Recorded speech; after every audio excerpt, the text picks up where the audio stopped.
The land behind me is Chalon in northern France. Today, Chalon is in the heart of the Champagne region. But 1600 years ago, in 451 AD, it was the scene of one of the biggest and bloodiest battles in ancient history. I'm Matthew Settle. Nearly 500,000 men fought here as the Roman general Aetius tried to halt the advance of Attila the Hun and his terrifying barbarian hordes.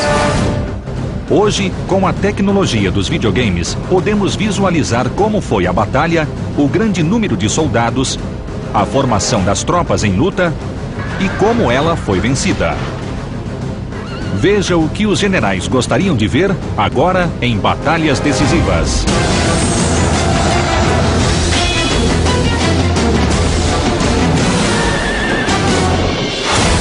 Batalhas Decisivas. In 451 AD, the Roman Empire was in tatters.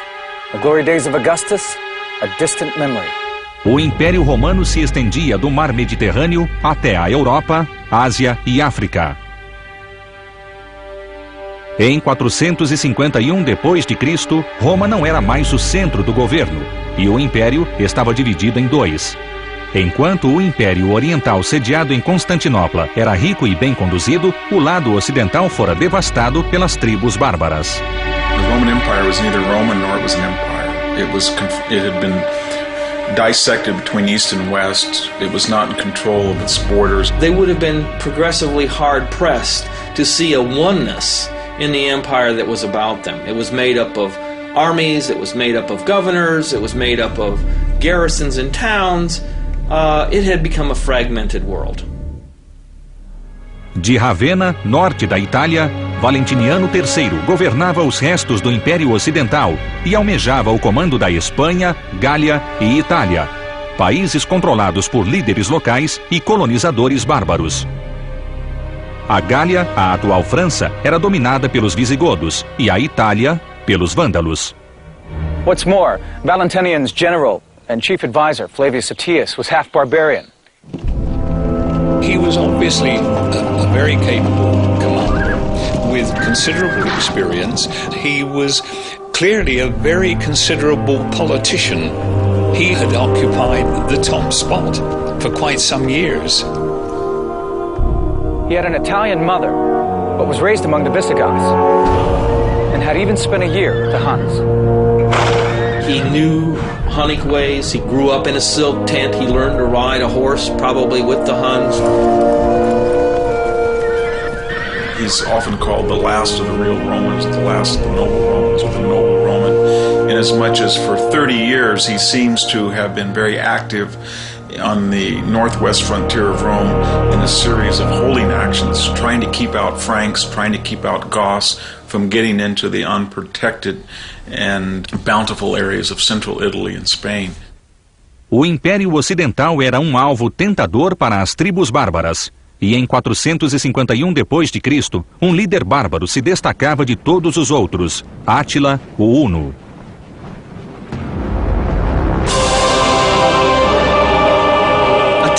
Attila is represented as the super barbarian. He was slightly graying, he was bent over, he was very muscular, probably entering middle age, squat, dark, swarthy person. Os hunos eram cavaleiros das estepes asiáticas. Many of the Germanic tribes were Christians of some shape or form. The Huns were not. And, of course, Attila was described as being, quote, the scourge of God. Todos temiam os hunos, e com razão. Em um ataque surpresa ao Império Oriental, eles deixaram para trás um rastro de destruição. São Jerônimo escreveu: eles cobriram a terra de sangue e medo, e não respeitaram credo, hierarquia, velhos ou crianças. By 450 AD, Attila was looking for his next target. The rich Eastern Empire was paying him an annual tribute of 2,100 pounds in gold to stay away. But the Huns couldn't live by plunder alone. They were nomads who needed to be on the move. Their very existence was predicated on constant motion. They had to find always new sources of plunder, always new sources of fodder, and to stay in one place would mean that they would literally eat themselves out of their locale within a matter of weeks. Átila voltou as atenções para o Ocidente, então governado por tribos rivais. Grande parte da Gália era controlada por Teodorico, o Visigodo, e Gaiserico, rei dos Vândalos, controlava parte da Itália. The two men hated each other. Things came to a head when Gaiseric's son, who was married to Theodoric's daughter, cut her nose and ears off during an argument. Gaiseric saw a chance to destroy his rival. He encouraged Attila the Hun to invade Gaul and overthrow Theodoric. It was the opportunity Attila had been waiting for. The opportunity to divide and conquer.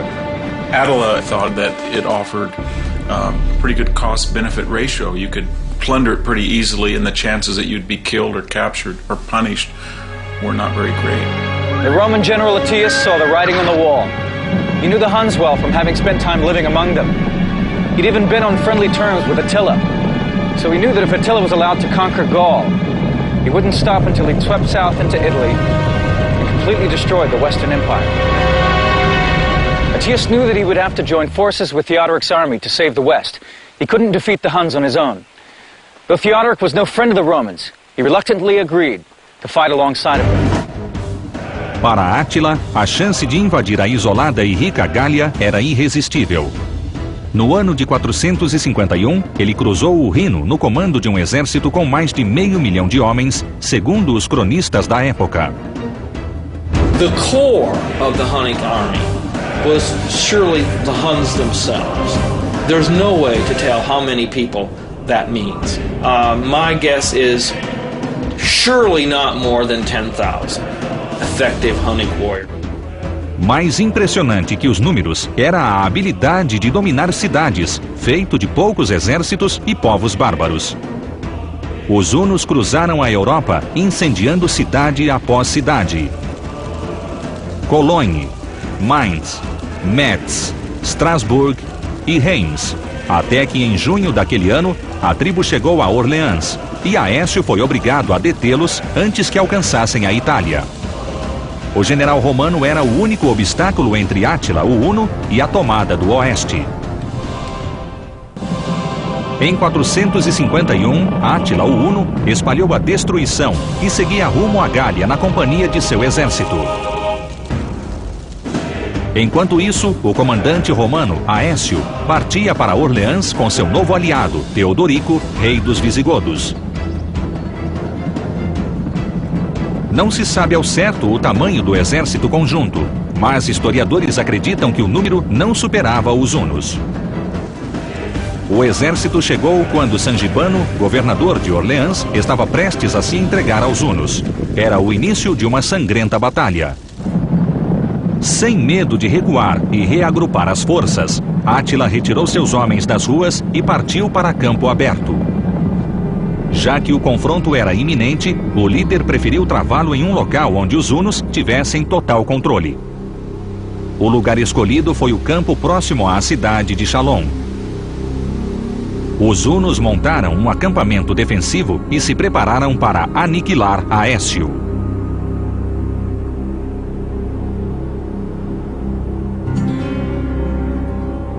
Átila não mostrou interesse de lutar antes do anoitecer e permaneceu com seus homens dentro do círculo blindado. Estaria ele buscando mantimentos para as tropas ou apenas fazendo os romanos esperar horas em formação de batalha? Era quase noite quando a marcha finalmente começou. Mas a pouca luz não impediu que os romanos vissem o enorme exército formado atrás deles. Attila's plan of attack was pretty simple, and that was to put the Huns themselves in the middle of the battle line and head as quickly and as directly across the field of battle and then tear apart the center of the enemy army. Átila e seus homens posicionaram-se no centro do campo de batalha.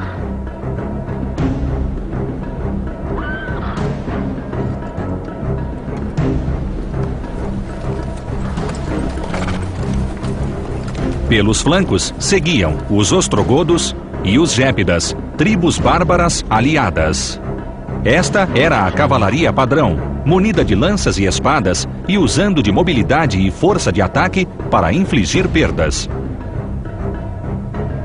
Do outro lado do campo, Aécio posicionou os romanos no flanco esquerdo e ordenou que Teodorico e os visigodos se alinhassem no flanco oposto.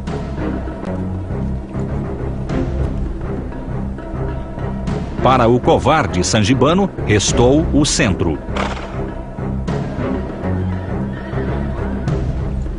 Não foi surpresa quando Átila demonstrou que atacaria o ponto mais fraco da linha.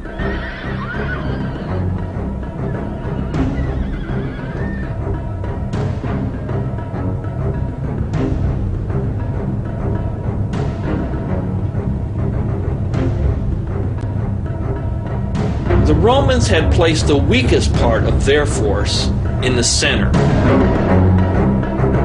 A person who was a commander of a group of barbarians who had just in the past few weeks been negotiating with Attila to surrender. The Romans placed that force in the middle so that they couldn't get away and couldn't run away.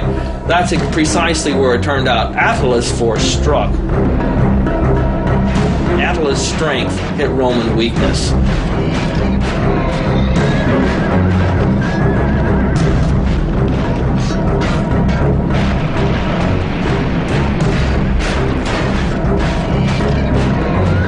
Mas Aécio não era tolo. Seu plano era levar Átila para o centro. Dessa forma, ele quebraria o flanco esquerdo e a linha dos visigodos, e os hunos bateriam em retirada para o círculo blindado.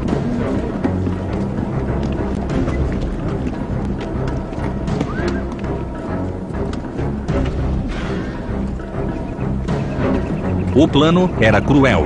Aécio estava pronto para arriscar a vida de Sangibano e seus homens em nome do Império Ocidental. Átila ordenou um ataque montado contra a linha romana.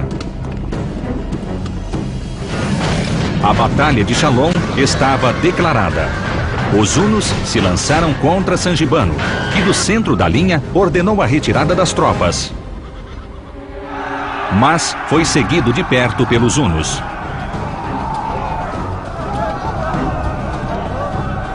Aécio sentiu a supremacia das tribos aliadas. Embora conseguisse cercá-los, seu exército perdia em número e não foi capaz de manter a posição. His idea was that if his Visigothic allies on the right and Romans and Franks on the left could sandwich in Attila, then he could enfold them on the flanks and do some type of canine encirclement. Os visigodos mostraram forte resistência no flanco direito.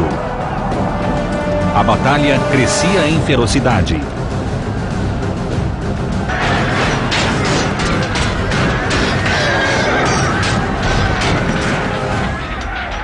The casualties must have been staggering, although the numbers given in the sources are just for literary effect. But surely thousands of men were perishing that day. A massa de homens movia-se de um lado para outro e já não havia mais sinal de luz. Caso os hunos conseguissem voltar para o círculo blindado, os romanos dificilmente os atacariam no escuro.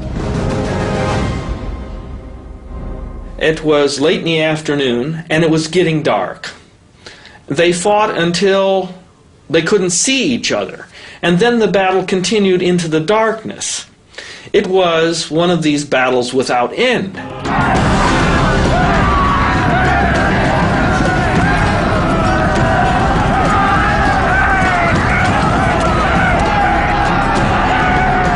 The Visigoths chose to attack the flank of the Hun. So it was the Visigoths who saved the day.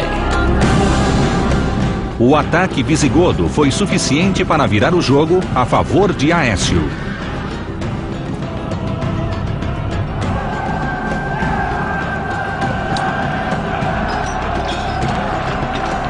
Átila passou a ser pressionado pelos dois lados e os guerreiros hunos perderam o espaço necessário para realizar suas manobras e se defender. Enquanto o rumo da batalha se definia, uma tragédia se abateu sobre os visigodos. Teodorico, rei da tribo, foi derrubado do cavalo. Mas antes de levantar, foi pisoteado pela própria cavalaria. A posição de Aécio era delicada. Com a perda de seu principal aliado, será que os visigodos continuariam a lutar? E será que venceriam a escuridão? Em 451 d.C., o general romano Aécio lutou para salvar a civilização ocidental das mãos de Átila, o Huno. Na batalha, morreu seu aliado Teodorico, rei dos visigodos. Torismundo, filho de Teodorico, assumiu o controle da tribo. Felizmente para Aécio, a perda do rei despertou a sede de vingança dos visigodos.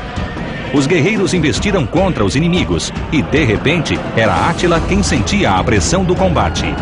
As perdas entre os hunos foram imensas. A fúria dos visigodos serviu de estímulo para os romanos, mas não havia tempo para explorar a vantagem. Com o cair da noite, a escuridão e o caos tomaram conta do campo de batalha. In the darkness, forces became detached. Aetius himself, much as Stonewall Jackson, got detached from his forces and was all but lost, and then found his troops. Na escuridão, Torismundo confundiu os hunos com seus homens e quase foi morto.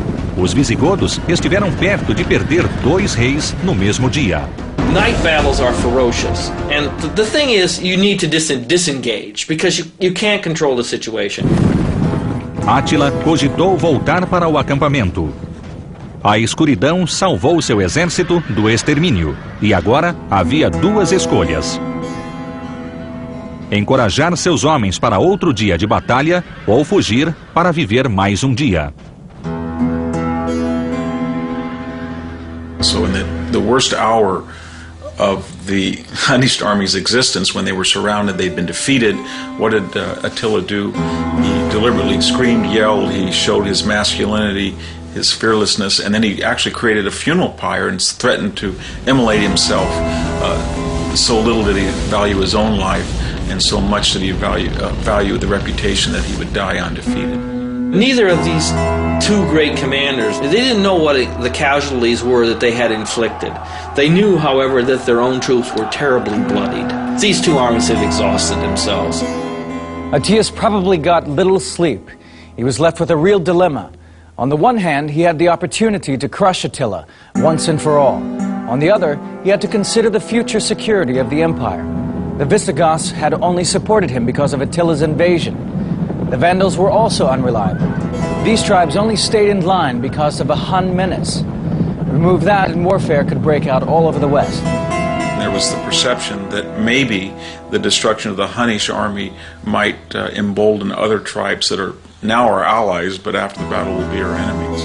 De volta a Ravenna, centro do Império Ocidental, o imperador Valentiniano III temia que Aécio se tornasse o homem mais poderoso do Oeste. O povo o aclamava herdeiro dos antigos generais e deu-lhe a alcunha de Último dos Romanos. The next morning, it's essentially a stalemate. The Huns are in possession of their Lager, and the Romans are in possession of the battlefield, which meant that the Romans won, but the Huns were still there. Registros históricos contam que Aécio tomou uma decisão somente no dia seguinte, diante de 2 fatos marcantes. Primeiro, o corpo de Teodorico foi encontrado e Torismundo foi proclamado o novo rei dos visigodos. Segundo, Átila demonstrou interesse em dar um fim ao impasse. Attila withdrew the next day because he realized that his army was in no condition once the dawn rose and they saw that horrific carnage on the battlefield and tens of thousands of people had been killed. He realized he was in no position to press home the attack. Aetius knew his own personal standing was high. He had just beaten Attila the Hun, the scourge of Europe. But could he trust the Visigoths now that they had a new king? And what about Gaiseric the Vandal? The Hun invasion had been his idea. Aécio era o vencedor. Átila bateu em retirada e o oeste estava salvo. Com a vitória garantida, o general tentou estreitar as relações romanas. I think that what the battle did was it brought people together It brought the military and political forces of the empire in the West together one last time. A vitória de Aécio sobre Átila em Chalon destacou o fator de decisão. Assim como o esperado, os hunos deram início a outra campanha contra os romanos no ano seguinte. A tribo invadiu a Itália e deixou um rastro de destruição. Mas um contra-ataque romano às margens do Danúbio foi suficiente para levar Átila a um acordo de paz. Depois da Batalha de Chalon, o huno contava com um escasso contingente militar para proteger suas fronteiras.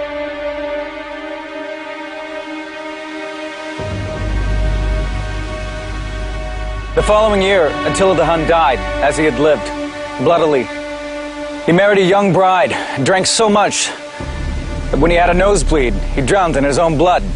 Without their fearsome leader, the empire of the Huns splintered and fell apart. And as for Aetius, his story ends badly as well. A few years after Chalon, he tried to marry Eudoxia, the daughter of Valentinian. In a jealous rage, Valentinian stabbed him to death. The last of the Romans was killed by his own emperor.